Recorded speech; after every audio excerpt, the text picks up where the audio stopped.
Salam rahayu-rahayu buat saudaraku sekalian yang ada di mana saja.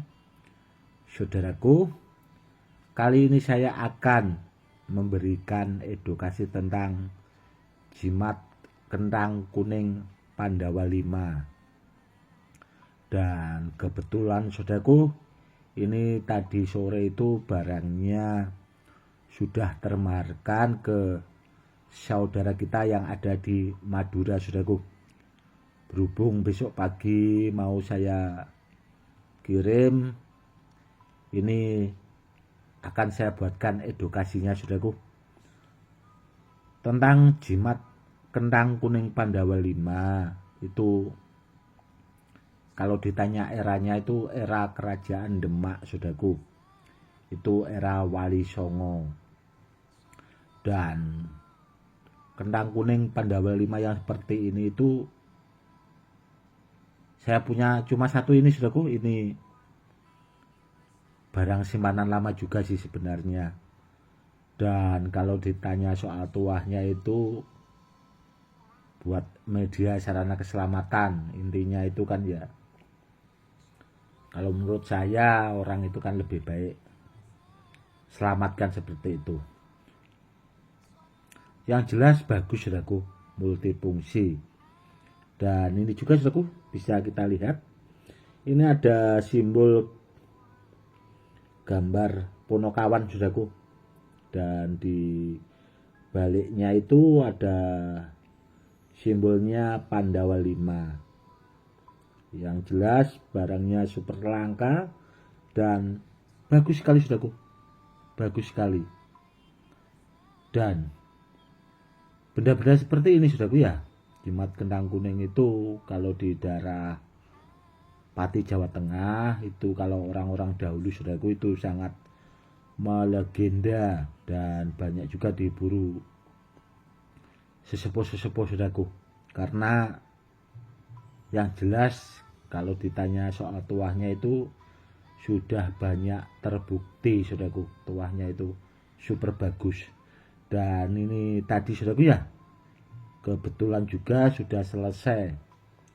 Saya lipat gandakan tuahnya, saudaraku, karena tadi sore itu pembaharnya Gus tolong itu juga dilipat gandakan tuahnya supaya lebih bagus kalau dipakai buat media sarana keselamatan. Kurang lebihnya seperti itu, saudaraku. Jadi ini tadi baru selesai. Dan kalau ditanya masalah kesibukan, ya, saudaraku, sebenarnya untuk saat-saat ini itu lagi sibuk banget, saudaraku, sayanya itu. Karena dari kemarin itu saya juga mengisi benda-benda bertuah milik sahabat sekaligus yang saya anggap seperti saudara sendiri itu. Yang bulan kemarin itu hari Senin, saudaraku, baru selesai. Dan yang satunya itu hari Selasa. Dan kemarinnya juga beliaunya itu mengisikan lagi, saudaraku, benda-benda bertuah itu supaya tuahnya itu dilipat gandakan, saudaraku. Jadi jadwalnya tambah padat.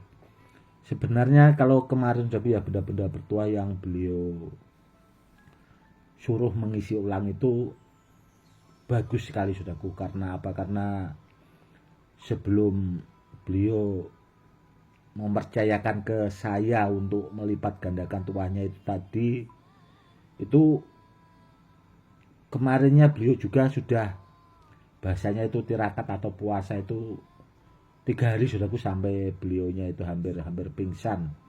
Karena apa? Untuk memasukkan kodam dengan tingkatan tinggi itu sambil puasa itu, ya itu, saudaraku.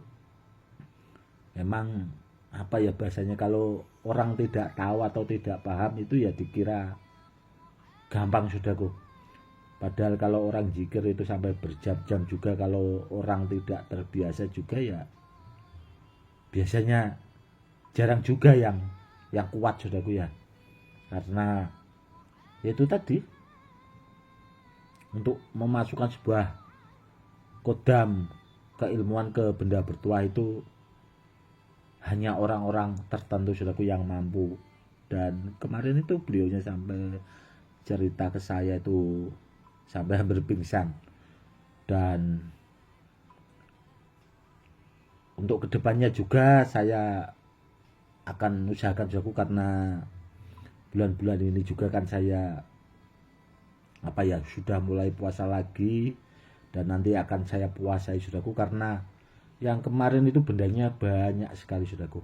Itu milik sesepuh hampir kiai se-Jawa Timur saudaraku. Benda-benda pusaka yang sebenarnya itu bagus sekali, ageman kiai-kiai sesepuh, dan yaitu disuruh melipat gandakan lagi. Insya Allah nanti akan semaksimal mungkin saya akan bahasanya itu mengeluarkan apa yang pernah saya pelajari tentang ilmu hikmah, ilmu kanuragan itu, bahasanya itu akan saya ketok saudaraku, akan saya keluarkan semua, agar nantinya benda bertuah yang dipercayakan ke saya itu untuk mengisi ulang itu biar benar-benar menjadi benda pusaka yang pilih tanding super joss lah saudaraku. Akan saya usahakan seperti itu. Dan sekaligus menjawab pertanyaan dari saudara-saudara kita yang sudah banyak masuk ke WA tentang tasbih pamungkas atau gelang pamungkas. Kalau tasbih pamungkas saudaraku ya itu ada saudaraku, koleksi saya. Memang dari dulu itu saya mengoleksi tasbih-tasbih yang sebenarnya super bagus saudaraku, dan memang ada beberapa yang tidak saya buatkan videonya atau saya unggah saudaraku. Memang ya saya rahasiakanlah bahasanya. Itu ada tasbih-tasbih pamungkas yang bahasanya super joss. Dan dulu saya itu pernah berpikiran saudaraku, saya kepengen punya koleksi tasbih pamungkas itu 100, bahasanya 100 tasbih. Namun waktu itu terhalang saudaraku, karena kebetulan sahabat saya itu yang punya padepokan Macan Telaga Merah itu kepengin juga saudaraku, dan tasbih-tasbih yang bagus itu di tempat beliau itu sekitar ada kalau 40 tasbih saudaraku. Ada 40 tasbih itu di Bojonegoro di padepokan Macan Telaga Merah Sendang Rejo Dander saudaraku, di sana. Dan ada juga memang sebagian itu ada di tempat saudara saya yang ada di Depok itu saudaraku. Itu tasbihnya juga tidak kalah bagusnya dari segi bahan, itu memang super bagus saudaraku. Pilihan juga tasbih pamungkasnya. Dan gelang pamungkas saya juga yang dulu saya sering pakai, saya bikin itu sampai saya demam saudaraku ya. Itu ya, itu saudaraku, akhirnya di tempat saudara saya yang ada di Depok itu saudaraku, alhamdulillahnya beliau itu seorang pendakwah, guru besar juga, muridnya juga banyak saudaraku, kiai besar beliaunya. Semoga selalu mendapat keberkahan, karena dulu itu beliau itu kan pengennya Gus, itu saya kepengen gelangnya Gus sama tasbih-tasbihnya Gus itu sekaligus bahasanya itu biar ngalah barokah saudaraku. Dan akhirnya yaitu saudaraku bagus saudaraku itu tasbihnya. Dan saya yakin tasbih yang saya buat seperti itu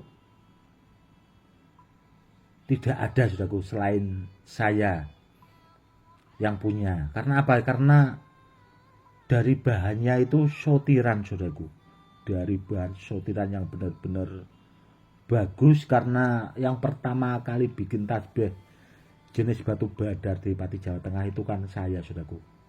Jadi waktu pas saya menemukan lokasi-lokasi badar itu memang menemukan badar-badar yang super bagus, dan akhirnya itu saudaraku saya jadikan tasbih. Dan ya sebelumnya sih memang saya riadoh dulu saudaraku asalnya itu, dan akhirnya itu terciptalah sebuah tasbih badar besi itu saudaraku. Dan kalau gelang ya saudaraku ya, itu ada saudaraku gelang pamungkas, memang saya masih ada simpanan, dan tasbih pamungkas. Namun yang jelas saudaraku ya, barang-barang seperti itu kalau ditanya soal mahar, memang mahal saudaraku, mahal.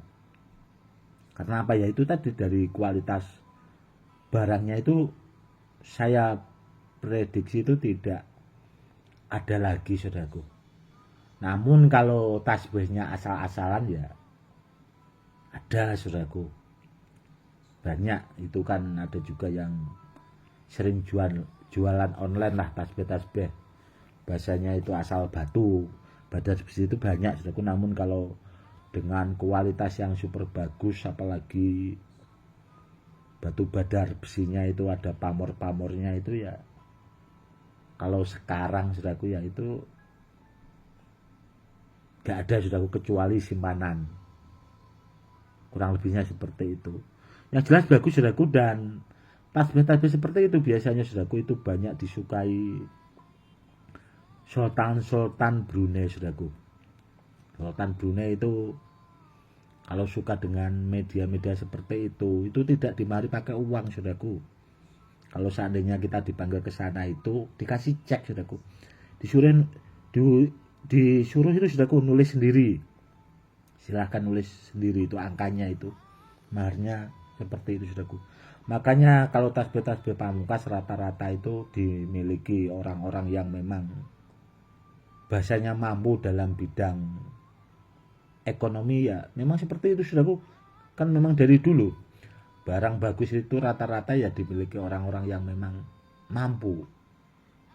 Karena apa? Karena pusaka-pusaka zaman dulu juga seperti itu saudaraku. Seandainya saudaraku punya pusaka bagus dari kakeknya, mungkin kakek buyutnya dulunya itu memang orang mampu saudaraku, tidak asal biasa bahasanya.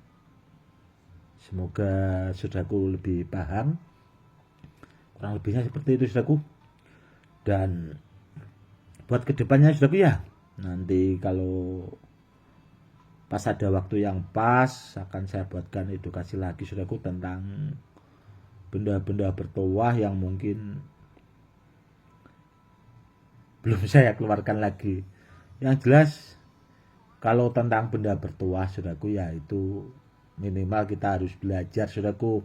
Karena apa? Karena untuk melestarikan budaya, itu yang pertama. Karena orang-orang dahulu itu ya melestarikan budaya leluhurnya saudaraku. Karena bahasanya bangsa yang hebat itu ya karena budayanya saudaraku. Orang-orang luar negeri sana seperti itu saudaraku. Itu negara-negara besar itu budayanya saudaraku yang dilestarikan.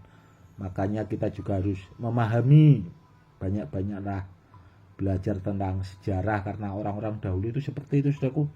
Sebenarnya kalau ditanya leluhur kita itu orang-orang hebat saudaraku. Sebenarnya itu orang-orang hebat yang memang mumpuni dalam segala bidang. Kurang lebihnya seperti itu. Dan pesan saya, kalau cari benda bertuah carilah sama orang yang ahlinya, sama yang pakarnya, biar dapat barang yang benar, biar kedepannya bisa buat peninggalan ke anak cucu. Kurang lebihnya seperti itu. Cukup sekian dulu. Salam rahayu-rahayu, salam hormat saya, Gus Edi.